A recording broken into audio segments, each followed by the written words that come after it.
Sir, દર્દીને સારવાર કરતી વખતે શું શું વસ્તુઓ ધ્યાનમાં લેવી જોઈએ? એમને કાઉન્સેલિંગ કરવું અને કન્સલ્ટ લેવી કેટલી જરૂરી છે?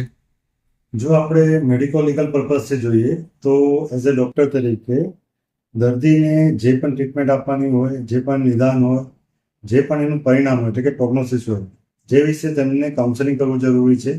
તેમના સગાવાલાને તેમજ દર્દીને પણ તેના વિશે જણાવવું જરૂરી છે. એમાં ડિફરન્ટ કાઇન્ડ ઓફ જે ટ્રીટમેન્ટ હોય એ પણ જણાવવું જરૂરી છે. તેમજ આ ટ્રીટમેન્ટના કારણે થતા ફાયદા અને ગેરફાયદા વિશે પણ જણાવવું જરૂરી છે. અને આ જણાવ્યા પછી દર્દીની તે પ્રોસિજર કે સારવાર આવતા પહેલા એમની ભાષામાં એમને સમજાવીને લખીને તેમની સિગ્નેચર કરાવવી જરૂરી છે, એટલે કે કન્સેન્ટ લેવું જરૂરી છે. કન્સેન્ટમાં સાથે જો દર્દીના સગા હોય તો તેમની પણ સિગ્નેચર કરાવવી બહુ જરૂરી છે. જો આ ન કરાવી હોય તો મેડિકો લીગલી ડૉક્ટર ઉપર ક્યાંક ને ક્યાંક આરોપ લાગી શકે તેવી શક્યતા છે. જેમ કે હમણાં હાલમાં એક ઘટના બની હતી કે એક ડૉક્ટરે ઓપરેશન કર્યું અને દર્દીને 1.5 મહિના પછી ત્યાં 1 મહિના પછી એમને બોલાવવામાં આવ્યા હતા ફોલોઅપ માટે, પણ દર્દી ત્યાં આવ્યા ન હતા અને તેમને વર્બલી જાણ કરવામાં આવી હતી, લેખિતમાં જાણ નથી કરી, તેમજ એમની કન્સેન્ટ લીધેલી ન હતી.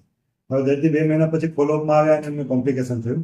આ કોમ્પ્લિકેશન થયા પછી દર્દીએ તે ડૉક્ટર અને જે હોસ્પિટલમાં એમનું ફોલોઅપ ચાલતું હતું અને બીજા જે હોસ્પિટલવાળા હતા જેમને ઓપરેશન કર્યું હતું એ બંને ઉપર એમને નોટિસ મોકલી.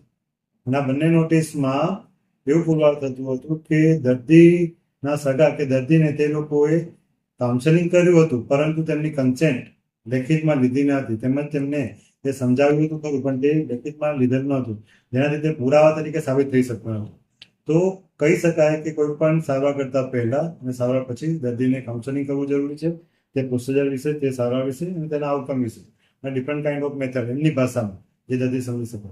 તેમજ એવું પણ પોસિબલ છે કે જો આ ન કર્યું હોય તો આપણે કન્સેન્ટ લીધી નથી એવું ઘણી વખત કે લીધી છે આપણે પ્રૂવ નથી કરી શકતા, એટલે કમ્પલસરી કાઉન્સેલિંગ કરવું જરૂરી.